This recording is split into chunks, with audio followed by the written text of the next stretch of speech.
salah satu yang kami bualkan pada tahun tu adalah kita orang selalu merungut roller coaster. Betul, maksudnya tiap kali rungutan tu keluar adalah apabila sesuatu perkara berlaku, kita tak mau terlibat pun, kita pun kena. Kami panggil dia sebagai roller coaster. Betul Mamat ni, ini cerita roller coaster lah, ini hal roller coaster lah, kita menggunakan perkataan roller coaster. Akhirnya dalam lagu tu dia masuk ke perkataan roller coaster. Kerana roller coaster adalah word yang kita gunakan bila kita bergaul sama-sama kawan. Kita tak nak terlibat dengan kes kawan A dengan B dengan C, ini berbalah ni, tapi kita terkena sendiri kerana dia adalah roller coaster.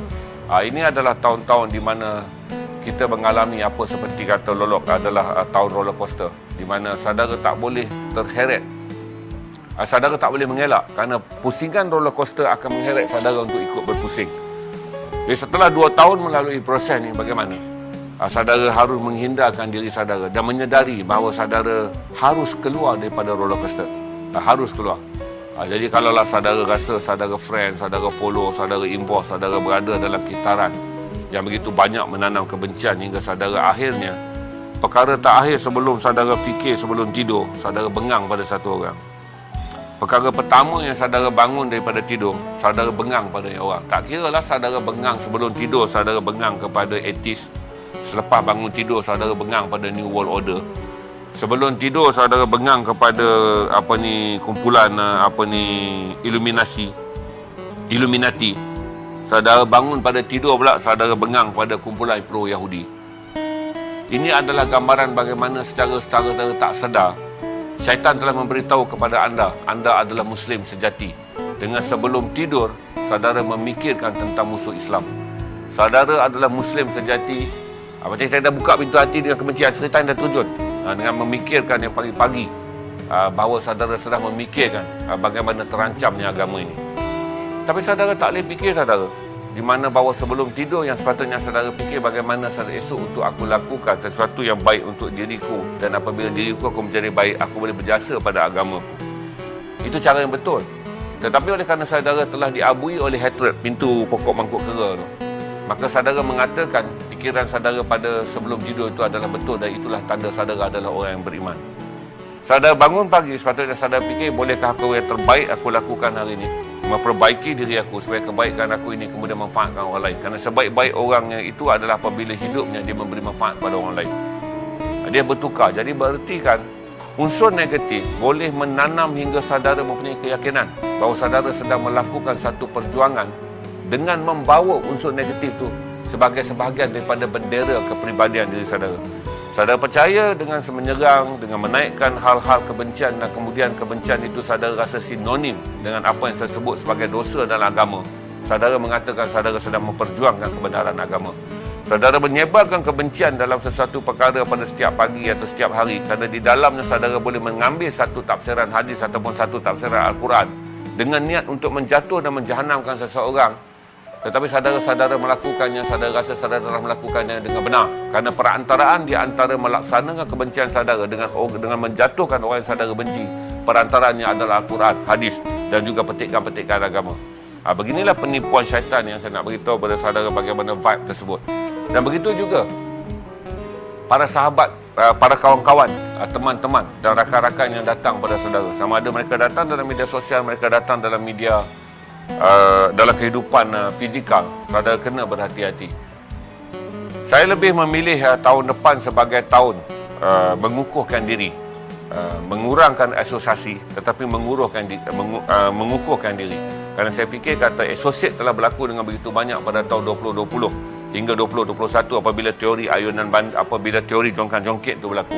Kita berlari ke sana, ke kanan kita mendengar positif, tapi rupanya positif itu pun tak stabil, dia akan jatuh. Kita lari ke kiri, kita mendengar kononnya di sana ada hal yang positif, dia tetap juga negatif yang tidak stabil. Jadi pelarian-pelarian dalam tempoh 24 bulan menjadikan saudara sekarang orang yang mengah dan kehilangan arah untuk memilih mana satu arah yang betul. Kerana saudara telah berlari di semua arah tetapi dia tetap shaking. Itulah peristiwa 2020 dan 2021. Dan akhirnya sekarang saudara mengalami kepenatan, exhausted. Untuk masuk tahun yang exhausted, saudara akan mengalami kelumpuhan fikiran untuk berfikir secara dinamik. Di mana ini yang saya panggil sebagai installation, moment yang terbaik atau period of installation. Install balik. Sebab tu saya bagi tahu pada saudara, install ni, saudara tak boleh install, kalau saudara tak boleh buang gelas, saudara tak boleh isi air baru dalam gelas ketika gelas dah penuh. Berarti tinggal semua benda-benda yang saya fikir telah saudara kenal pasti sebagai saudara keracunan kerana saudara berada dalam tempat-tempat ni. Kosong kan?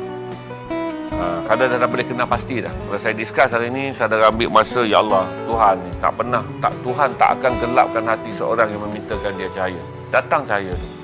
Malam saudara fikir, saudara mesti kenal pasti di mana sudut gelap yang sebenarnya sedang mengheret saudara menjadi seorang yang terancam oleh toksid ataupun telah terracun oleh toksid. Kemudian jauh, jarak, asingkan. Kemudian saudara perlukan 3 bulan, iaitu suku tahun pertama bagi tahun 2022 bukanlah tahun kebangkitan. Saudara tak boleh buat kebangkitan dengan begitu cepat. Januari hingga Mac adalah tahun untuk saudara membuat pembersihan toksid. Suku kata perniagaan ni tuan-tuan dia tak ambil setahun. Dia panggil suku pertama, suku kedua, suku ketiga, suku keempat. Jadi habiskan 3 bulan suku pertama adalah untuk menghindar dan menjadikan diri saudara benar-benar mengenal pasti. Kalaulah saudara toksid, ambillah taubat dan jauh beritahu bahawa selama ni akulah toksidnya. Akulah yang menjadi toksid sebenarnya. Maka betulkan diri saudara. Tapi kalau saudara mengatakan saudara berada dalam lingkar toksid, keluar. Jadi habiskan suku tu. Tapi jangan keluar tanpa mengisi. Setiap hari saudara menemu satu penemuan di mana bagaimana toksid itu bermula. Kalau saudara rasa toksid datang kerana saudara membaca benda-benda yang salah, reinstall dengan membaca benda-benda yang betul. Kalau saudara mendapat toksid kerana saudara ada di meja kopi dengan orang yang salah, pastikan saudara memilih saudara berada di meja kopi dengan orang yang betul. Kalau saudara rasa toksid adalah kerana saudara berkongsi dan saudara ekstrim kepada page-page tertentu yang saudara rasa dia sebenarnya mengisi libido je, bukan mengisi ilmu. Dia letak dekat situ macam pengetahuan tentang politik, tentang agama, tentang apa. Tetapi tempat tu menjadi tempat orang terjun untuk memuaskan libido, di mana agama hanyalah menjadi pelindung bagi syaitan menari-nari di dalam pintunya. Macam saya kata tadi tu, datang kebencian, syaitan pun terjun. Bila syaitan terjun, ruang tu dikatakan ruang agama. Tapi sebenarnya adalah ruang tempat syaitan rancak-rancak berdansa. Rancak-rancak berdansa. Jadi tuan-tuan pastikan tuan-tuan tak dikelabui dan tuan-tuan tidak dikelirukan oleh penunggang-penunggang agama yang memetik 1-2 perkara tentang agama. Kemudian tuan-tuan diajak rancak-rancak berdosa. Okey?